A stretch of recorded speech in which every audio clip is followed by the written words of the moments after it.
మరొక వార్త చూసినట్టయితే కొల్లాపూర్ నియోజకవర్గ కేంద్రంలో కొల్లాపూర్ నియోజకవర్గానికి సంబంధించినటువంటి గుర్తింపు పొందినటువంటి ప్రైవేటు పాఠశాలల ఆధ్వర్యంలో ఈరోజు వాళ్ళంతా కూడా సైన్స్ ఫేర్ నిర్వహించారు. అక్కడికి ఉపాధ్యాయులతో పాటు బాలబాలికలంతా కూడా చేరుకొని తమ ప్రతిభను కనబరిచినటువంటి పరిస్థితి కనిపించింది. ఈ అత్యధిక ప్రతిభ కనబరిచిన వారికి వాళ్ళు బహుమతులు కూడా అందజేసినటువంటి పరిస్థితి కనిపించింది. పిల్లల లోపల ఉన్నటువంటి సృజనాత్మకతను వెలికి తీసేందుకే ఇలాంటి కార్యక్రమాలు చేస్తున్నామని చెప్పేసి కూడా నిర్వాహకులు తెలిపినటువంటి పరిస్థితి కనిపించింది. మొత్తంగా చూసినట్టయితే అక్కడ గుర్తింపు పొందినటువంటి ప్రైవేట్ పాఠశాలల యాజమాన్యాలతో పాటు అక్కడ పనిచేసేటువంటి సిబ్బంది, విద్యార్థులు, ఉపాధ్యాయులు అంతా కూడా సంతోషం వ్యక్తం చేసినటువంటి పరిస్థితి కనిపించింది.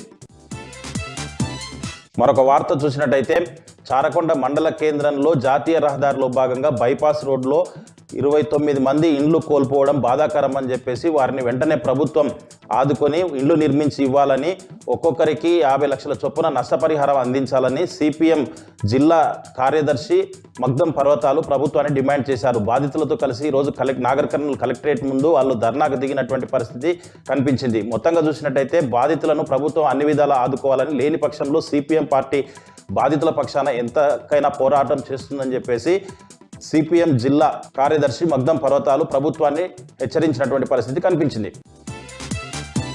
మరొక వార్త చూసినట్టయితే నాగర్ కర్నూల్ జిల్లాలోని 20 మండలాల్లో జరగనున్న ఎంపీటీసీ, జెడ్పీటీసీ ఎన్నికలను సమర్థవంతంగా నిర్వహించాలని చెప్పేసి సంబంధిత అధికారులను కలెక్టర్ బదావత్ సంతోష్ ఈరోజు ఆదేశించారు.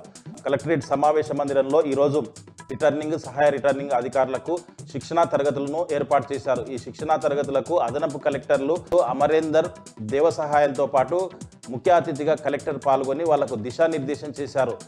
ఎలాంటి తప్పులు దొరలకుండా, ఎలాంటి అవకతవకలు జరగకుండా ఎన్నికలను, ఎంపీటీసీ, జెడ్పీటీసీ ఎన్నికలను సమర్థవంతంగా నిర్వహించాలని చెప్పేసి, దానికి కావాల్సినటువంటి అన్ని ఏర్పాట్లు కూడా ముందే చేసుకోవాలని చెప్పేసి కూడా కలెక్టర్ సంబంధిత రిటర్నింగ్ అధికారులను, సహాయ రిటర్నింగ్ అధికారులను కలెక్టర్ బదావత్ సంతోష్ ఆదేశించారు.